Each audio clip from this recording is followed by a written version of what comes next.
Assalamualaikum warahmatullahi wabarakatuh. Kembali lagi di channel Pejuang P3K. Sebelum menonton, jangan lupa subscribe, share, like, dan komen ya. Langsung saja kita simak videonya.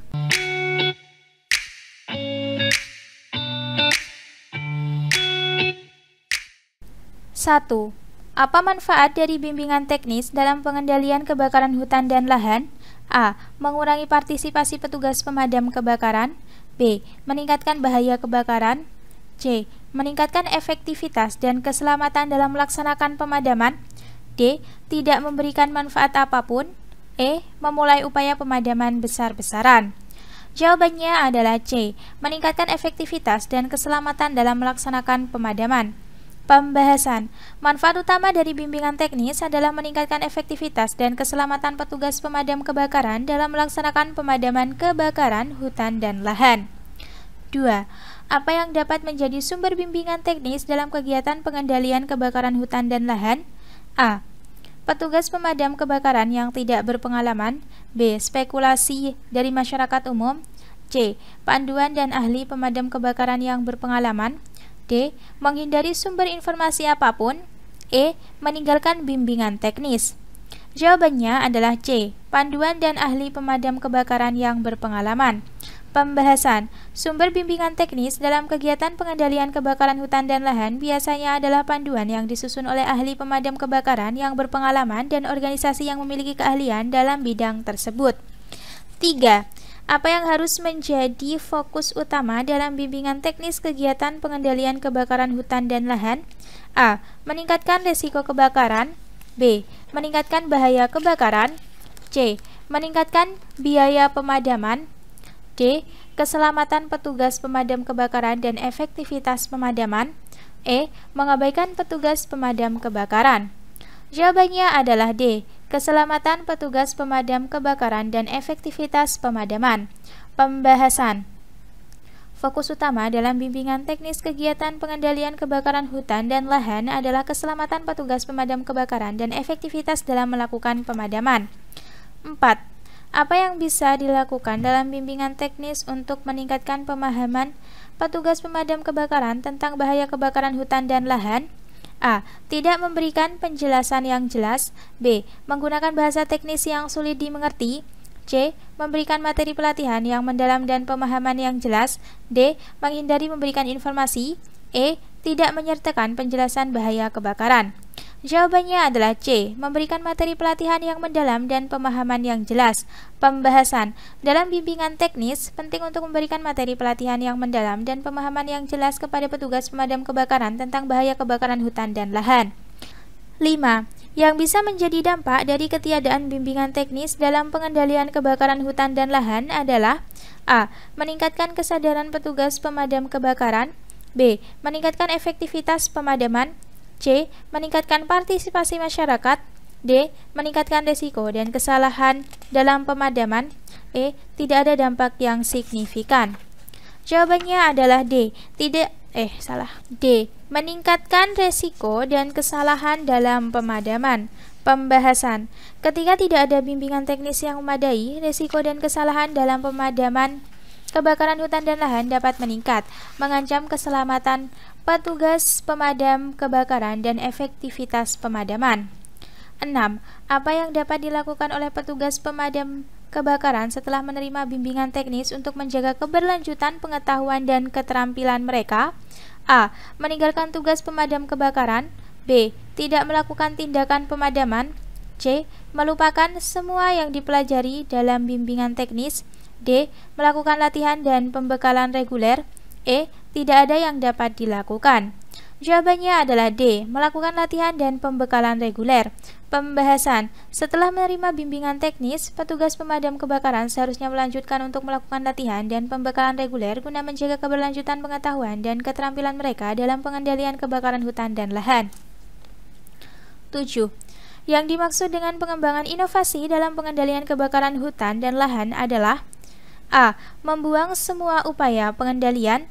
B. Menghindari penggunaan teknologi baru. C. Proses pengadilan terhadap pelaku kebakaran. D. Upaya untuk menciptakan solusi baru dan efektif dalam mengatasi kebakaran. E. tidak ada yang tahu tentang pengembangan inovasi. Jawabannya adalah D. Upaya untuk menciptakan solusi baru dan efektif dalam mengatasi kebakaran. Pembahasan. Pengembangan inovasi dalam pengendalian kebakaran hutan dan lahan adalah proses menciptakan solusi baru dan efektif untuk mengatasi kebakaran yang lebih baik. 8. Penting untuk mengembangkan inovasi dalam pengendalian kebakaran hutan dan lahan adalah A. Untuk meningkatkan risiko kebakaran, B. Untuk mengabaikan peran teknologi, C. Agar tidak ada perubahan dalam pengendalian kebakaran, D. Untuk meningkatkan efektivitas dan keselamatan dalam menghadapi kebakaran, E. Untuk menghentikan semua upaya pengendalian. Jawabannya adalah D. Untuk meningkatkan efektivitas dan keselamatan dalam menghadapi kebakaran. Pembahasan. Pengembangan inovasi penting dalam pengendalian kebakaran hutan dan lahan untuk meningkatkan efektivitas dalam menghadapi kebakaran dan meningkatkan keselamatan petugas pemadam kebakaran. 9. Manfaat dari pengembangan inovasi dalam pengendalian kebakaran hutan dan lahan adalah A. Meningkatkan bahaya kebakaran, B. Mengurangi efektivitas pemadaman, C. Tidak memberikan manfaat apapun, D. Meningkatkan kemampuan pemadaman dan pengendalian kebakaran, E. Menghentikan semua upaya pengendalian. Jawabannya adalah D. Meningkatkan kemampuan pemadaman dan pengendalian kebakaran. Pembahasan. Pengembangan inovasi dalam pengendalian kebakaran hutan dan lahan dapat meningkatkan kemampuan pemadaman dan pengendalian kebakaran sehingga mengurangi dampak negatifnya. 10. Apa yang dapat dilakukan oleh pemerintah, peneliti, dan organisasi dalam mendukung pengembangan inovasi pengendalian kebakaran hutan dan lahan? A.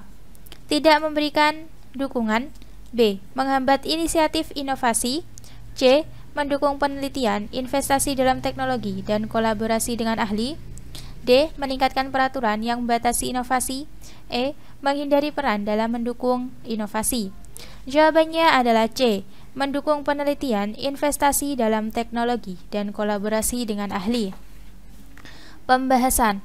Pemerintah, peneliti, dan organisasi dapat mendukung pengembangan inovasi, pengendalian kebakaran hutan dan lahan dengan melakukan penelitian, menginvestasikan dalam teknologi baru, dan berkolaborasi dengan ahli untuk menciptakan solusi yang lebih baik.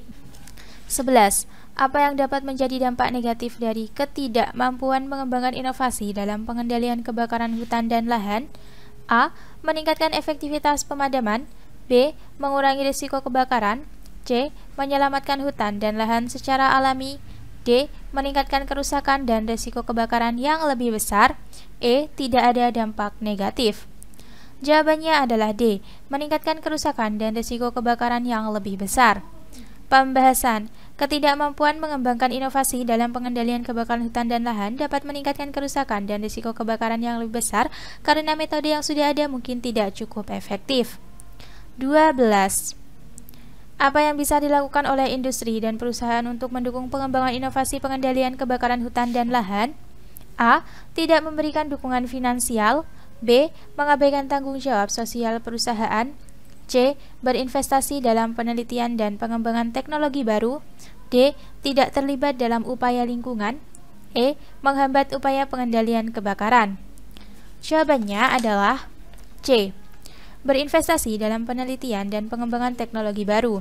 Pembahasan. Industri dan perusahaan dapat mendukung pengembangan inovasi dan pengendalian kebakaran hutan dan lahan dengan berinvestasi dalam penelitian dan pengembangan teknologi baru yang dapat membantu dalam upaya pengendalian kebakaran.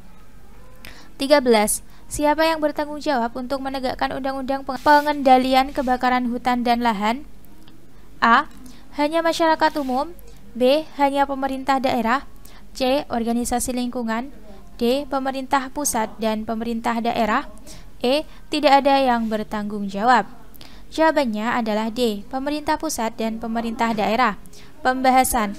Undang-undang pengendalian kebakaran hutan dan lahan biasanya menetapkan tanggung jawab bagi pemerintah pusat dan pemerintah daerah dalam menegakkan aturan dan melaksanakan upaya pengendalian kebakaran. 14. Apa yang biasanya diatur kebakaran hutan dan lahan? A. Hanya mengatur pemadaman kebakaran, B. Tidak ada aturan atau regulasi, C. Penggunaan api terbuka secara bebas, D. Aturan dan regulasi terkait pemadaman, pencegahan, dan tindakan saat kebakaran terjadi, E. Hanya mengatur tindakan pencegahan.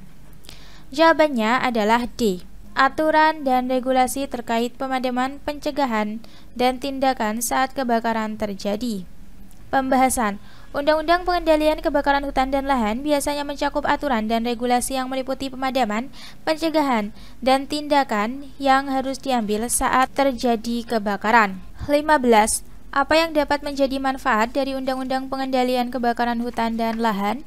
A. Meningkatkan risiko kebakaran. B. Meningkatkan kerusakan lingkungan. C.